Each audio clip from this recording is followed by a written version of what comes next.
Articulate a healthy neighborhood. It is a place where it makes sense to invest, number one, and number two, it makes sense because a positive return is foreseeable. This very simple statement surprisingly provides a great deal of guidance, but it also raises questions. Invest what? When we say it makes sense to invest, we mean time, we mean energy, and we mean money. These are resources that meet two critical definitions. First is they're finite. There's only so much you can give, only so much money to spend, only so much time, only so much energy.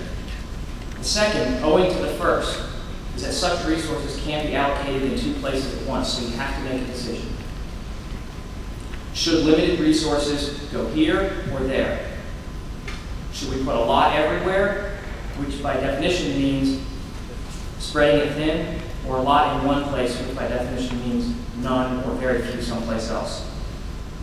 And that means that healthy neighborhoods are really the sum of choices, which introduces an important word when we're talking about neighborhoods, neighborhood health, and confidence, and that's choice. Choice is central to understanding the concept of a healthy neighborhood. It's central to understanding what confidence is all about. By definition, choices are made on the basis of comparison. This place versus that place. SUNY Fredonia as compared to Oswego.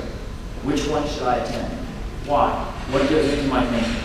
Geneva, New York as compared to Canandaigua. Which place should I live in? Rochester as compared to Buffalo. Weston as compared to upstate New York. Where should I locate my company? And so on. We make choices. We base them on the degree of confidence that a place gives us after we've compared our options. Markets evaluate those options and how appealing they are. So first, a healthy neighborhood is a place where it makes sense to invest. Second, as I said, it's a place where a positive return is foreseeable. So what is a positive return? How can we foresee what's to happen? When we invest our time and energy, we want it to not have been wasted. We walk past broken glass if we think tomorrow another bottle is likely to wind up broken again on the very same sidewalk. We plant flowers when we think the result, beauty, will come back to us in some way, when the positive we invest in to create will multiply. The signs of positive returns are what we're looking for. Are they trending upwards? Are they strong and steady? We call these places healthy. In these places, there's an obvious investment taking place, and each investment sends signals to the market that more investment is wise, and so more investments follow. In healthy neighborhoods, there is a virtuous circle. Flower beds beget leaf raking, and leaf raking triggers neighborliness, and so on. Soon it makes sense to invest, both for imputed and other reasons. It is an up-and-coming place. Are they trending downwards? Are they weak and failing? We call these places distressed. In these places, there's disinvestment, social as well as financial. And each withdrawal rationalizes the next.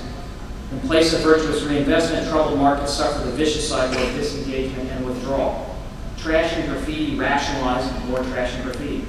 Both justify the perception of disorder, which renders conditions suitable for crime, and the place ceases to work for all but the most toxic landlord and the most failed tenant.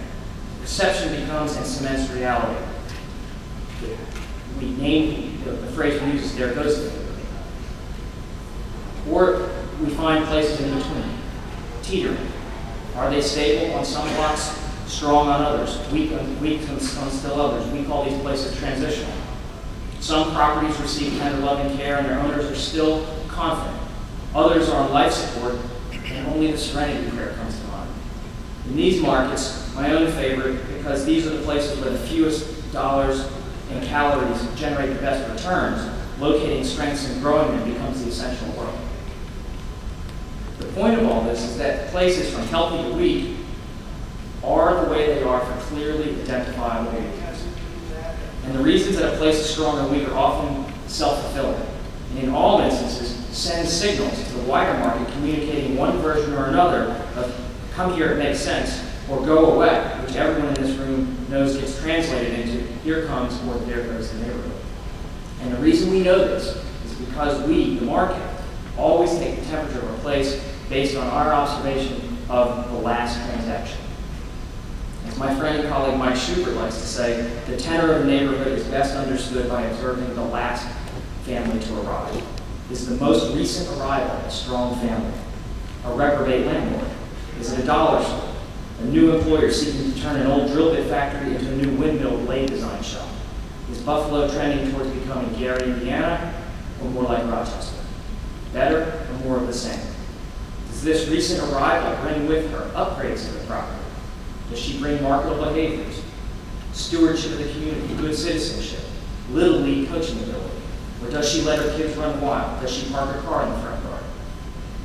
In the constant competition for scarce resources, the community that reels in the family, that can organize the brownies and coach youth soccer, and who will park their car in the driveway, and who knows the green stuff on the front is grass, and that grass needs mowing, this is the community that is healthy and headed in the right direction. Which gives me a moment to pause. I can reflect and restate it. In the constant competition for scarce resources, the community that reels in the family who can organize the brownies and coach youth soccer, this is the community that is healthy and headed in the right direction.